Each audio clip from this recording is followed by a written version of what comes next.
നമസ്കാരം. Raf talks ഫുട്ബോളിലേക്ക് ഏവർക്കും സ്വാഗതം. ഇന്നലെ ഇംഗ്ലീഷ് പ്രീമിയർ ലീഗിൽ നടന്ന മത്സരത്തിൽ വമ്പന്മാരായ മാഞ്ചസ്റ്റർ യുണൈറ്റഡിന് തോൽവി ഏറ്റുവാങ്ങേണ്ടി വന്നിരുന്നു. 1-നെതിരെ 2 ഗോളുകൾക്കായിരുന്നു ബ്രൈറ്റൺ അവരെ പരാജയപ്പെടുത്തിയത്.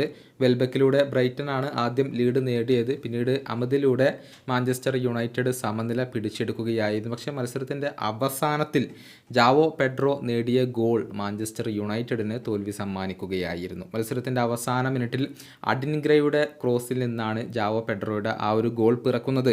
യുണൈറ്റഡ് ഡിഫൻസിൻ്റെ പിഴവാണ് യഥാർത്ഥത്തിൽ ഈ ഒരു ഗോൾ വഴങ്ങാൻ കാരണമായിട്ടുള്ളത്. എന്തെന്നാൽ പെഡ്രോയെ ആ സമയത്ത് മാർക്ക് ചെയ്യാൻ ഒരൊറ്റ ഡിഫൻഡർ പോലും അവിടെ ഉണ്ടായിരുന്നില്ല എന്നുള്ളതാണ് വാസ്തവം. ഈ ഗോൾ വഴങ്ങിയതിലുള്ള നിരാശ യുണൈറ്റഡിൻ്റെ പരിശീലകനായ എറിക് ടെൻ ഹാഗ് ഇപ്പോൾ പ്രകടിപ്പിച്ചിട്ടുണ്ട്. ഒരു വലിയ മിസ്റ്റേക്കിലൂടെ തന്നെയാണ് ഈ ഗോൾ വഴങ്ങിയത് എന്നാണ് ഇദ്ദേഹം ആരോപിച്ചിട്ടുള്ളത്. ടെൻ ഹാഗിൻ്റെ വാക്കുകൾ ഇങ്ങനെയാണ്: അഡിൻഗ്രയുടെ ക്രോസ് തടയാൻ ഞങ്ങൾക്ക് സാധിച്ചില്ല. അത് തന്നെ വലിയ ഒരു മിസ്റ്റേക്കായിരുന്നു. കൂടാതെ പെഡ്രോയെ മാർക്ക് ചെയ്തില്ല.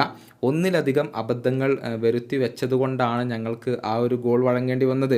മത്സരത്തിൻ്റെ അവസാന സമയത്ത് ഗോൾ വഴങ്ങേണ്ടി വരിക എന്നുള്ളത് തീർത്തും നിരാശാജനകമായ ഒരു കാര്യമാണ്. കമ്മ്യൂണിറ്റി ഷീൽഡിലും ഇതിന് സമാനമായ കാര്യങ്ങൾ തന്നെയാണ് സംഭവിച്ചിട്ടുള്ളത്. കിരീടം നേടണമെങ്കിൽ നിർബന്ധമായും ഇത്തരം മത്സരങ്ങളിൽ നിന്ന് ഞങ്ങൾ പോയിന്റുകൾ കളക്ട് ചെയ്യേണ്ടതുണ്ട്. ഞങ്ങൾ വിജയത്തിൻ്റെ തൊട്ടരികിലായിരുന്നു. അവിടെ നിന്നാണ് ഞങ്ങൾ പരാജയപ്പെട്ടത്. ഇത് ഒരിക്കലും അംഗീകരിക്കാൻ കഴിയുന്ന കാര്യമല്ല. ഇതാണ് എറിക് ടെൻ ഹാഗ് ഇപ്പോൾ പറഞ്ഞിട്ടുള്ളത്. 2022 ശേഷം പ്രീമിയർ ലീഗിൽ സ്റ്റോപ്പേജ് ടൈമിൽ ഏറ്റവും കൂടുതൽ തവണ ഗോളുകൾ വഴങ്ങിക്കൊണ്ട് പരാജയപ്പെട്ട ടീം, ആ ഒരു നാണക്കേടിൻ്റെ റെക്കോർഡ് ഇപ്പോൾ മാഞ്ചസ്റ്റർ യുണൈറ്റഡിൻ്റെ പേരിലാണ് ഉള്ളത്.